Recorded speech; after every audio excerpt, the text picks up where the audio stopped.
What's up, guys? Kamaru, man, first of all, congratulations. That was a fantastic performance. You know, you were counted out by a lot of people heading into this fight, but did you know that's how the fight would look going into it?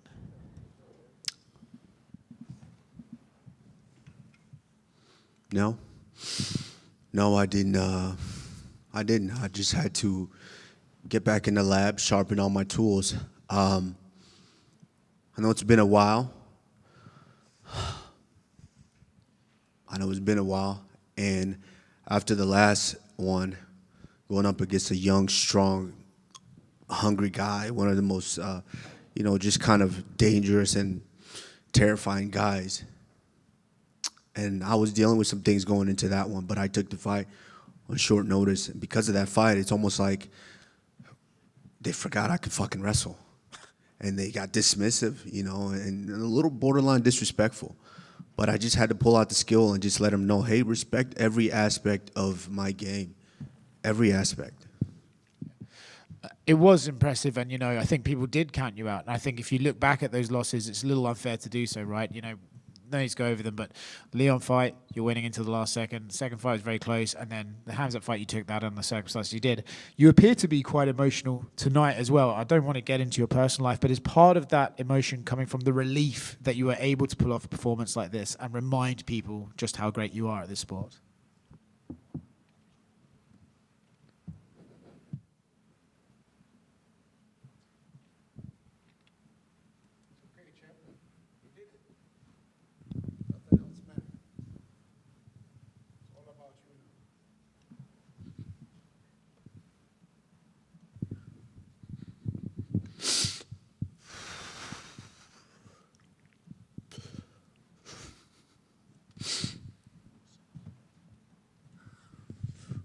I swear, because I'm a fucking girl dad.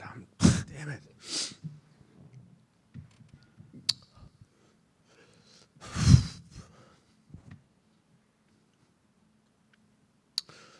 This one, it's hard. I mean, it's been a while since, not just with getting back in here, but obviously getting in the win column. I battled a lot of things just to get here. Just repairing my body, just physically, personally, a lot of things that I had to just kind of, I guess expression would be fight a lot of demons just to get back in here. But yeah, a lot that I had to go through. But thankfully, I'm blessed with a great team, great support system, great family, and I'm back here. So I just want to, recognize them. I want to recognize my family, my mom, dad, brothers, sister, T-Baby, Sammy, Lulu, Zena, baby, I love you guys. My coaches, Henry, Trevor, George, Ben, my teammates, Justin, Archie, all these guys, even guys down there at Killcliff. I love and I appreciate each and every one of you guys. Whether you knew it or not, they played a big, big factor in this tonight. So I just want to say I'm thankful. But yeah, I guess, like I said, I'm a girl dad now, so I get a little emotional nowadays. But let's get back to business. No, guys get dismissive. Like, what are we doing here? Don't forget I can wrestle. I've always been able to wrestle. I battled a lot of things in that Hamzat fight, but I'm back now. So, respect every aspect of my game, then we can get back to throwing hands. Last one on the emotions, because I don't have to keep going over it, but was fighting tonight, and not necessarily winning, but fighting tonight and winning something you had to do to be able to finish the battle that you were going through, or is that something that you're just going to have to face each time you go into? Well, the battle's never done. I mean, it's never done. It's a mountain that you have to climb each and every time you get back in there. It's difficult to get in there. I know people watch at home and they just kind of talk shit about fighters. Oh, this fighter's bad. This fighter's this fighter. But it takes a lot to get in there. You have to respect each and every fighter who's willing to put their life on the line to get in there. But each and every time you get in here, you're gonna battle that. But that's what I'm used to doing. Champions aren't just you don't just wake up a champion. You got to build yourself into being a champion. Like I said, I have a great support system, so we're back up and we're back climbing. When Buckley's on bottom talking to you, is part of you just like, you can talk all you want, mate. I'm up here and I'm the experienced guy, and you just look at that as maybe he's trying anything because he's not sure how to get up? Or what are you feeling when he's talking? I don't give a shit. He talked all week, but he's very talented. He's strong, and that's what he does to get himself in a fight, and it works for him. But that doesn't do anything for me. I'm in there to take care of business. When I'm in the gyms, me and my coaches, we work, and the show's in there. I don't need to pay attention to all the distractions, whether he's talking or not. But hey, I just take care of business. Yeah. Two more quick ones from me. Having Big Francis around this fight week, obviously everyone knows the context of his appearancing at a UFC event these days. Was it still nice that the promotion was okay with that and he was allowed to be here? And I mean, why not? I mean, Francis, he came to a sporting event to support his brother. What's wrong with that? Everyone knows Big Francis. Francis has a very special journey, special life that he's lived. And if anyone can't respect that, I mean, sorry for you, but self-made man, just like I am. So, you just have to respect it. But it was special for him to be here. Just like, me going to support him. He supports me, just like Justin and all these guys. So I'm thankful. I have a beautiful support system, and I'm grateful for that. And last one for me, obviously, performance was amazing tonight. Still one of the best in the world, one of the best to ever do it. But I do feel we're at a stage now where we should be appreciating the few appearances you might have left in your career. So with that said, title shot would appear to be the thing on your mind next, right? Absolutely. Like I said, I only had to really use one skill tonight. And, I possess, everyone knows I can knock you out with my hands. But if you're going to give me that, I'm going to take it. So, let's be honest, I'm the biggest in the division. And this is about entertainment. The UFC is an entertainment company. You want to make the biggest fight, it's going to be the winner of JDM and Islam. If Islam pulls that one out, former pound for pound, current pound for pound, who doesn't pay for that? Congratulations, man. It was a really impressive performance. Appreciate it. Kamaru, so just going on that, you feel like basically tonight you got yourself a title shot, you got yourself the winner of JDM Islam? I mean, you don't feel like that? Who else? You're the biggest name, yeah. Okay, thank you. But I'm asking you. Oh, yeah, for sure. Yeah. And you haven't fought since 2023, right? It's been a while. Correct. And throughout that process, we've seen Gilbert Burns kind of fade out of the title contention, as well as Colby, Jorge Masvidal a while ago, Stephen Thompson, like all the guys of your generation, right? As you're watching that, do thoughts come up like, am I still one of the world's best as you kind of watch the generational change of the division? No, I mean, shouts out to each and every one of those guys.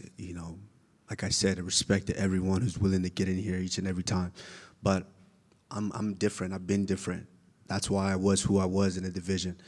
I'm different. Just because you didn't see me out for 2 years, I was taking a little sabbatical. That doesn't mean I wasn't working.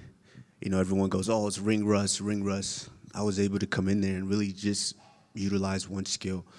But, hey, I still possess what it takes to be the best in this division. And so, it's only up from here. Yeah. And something that I noticed in your performance is you were mean in there. Like, you were landing shots, and it just, you wanted it, and it felt like your spirit was very much there in terms of, like, wanting to cause damage and wanting to make a statement. Did you enter this fight with a chip on your shoulder? Did you feel like you were being underestimated? Like I said, it's like a monkey on your back, Obviously, everyone's going, oh, you were 0 for 3 and this and that, and can you still do it? You're older, you're this, you're that. It is what it is. As long as I continue to put the work in, like I said, I have an excellent support system. Hey, I just had to go in there and do what I do. Have you ever known me to not be mean in there? No. I go in there and I take care of business, and I did that tonight. Yeah. And you mentioned, like, reconstructing and building back your body and this time off. How did you feel physically in there? And in this stage of your career, Is it safe to say that you're feeling better than you did when you were defending the belt? It's never safe to say that. Let's not lie here, But it's like riding a bike. I got on there and I started pedaling, and I realized I could go fast. Yeah. All right. Well, congrats on the win, champ. Thank you. Hey, champ, congrats. You maybe already touched on this a little bit, but I just kind of want to clarify. Outside of the meanness, like there was some chippiness at the end of round one. You're staring Buckley down as you're getting up, kind of something similar at the end of round two. Was that to do with Buckley or more to do with the aforementioned monkey on your back? I mean, you gotta.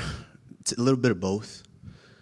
Sometimes the little brother's gonna talk trash to big brother because little brother's gonna feel kind of big for his britches, and sometimes you gotta remind him a little bit. Buckley's very, very talented, strong, hungry, and young, and he's still gonna have success. A lot of interesting and exciting matchups for him in this division, but you kind of had to go out there and show him a little bit. Fair enough.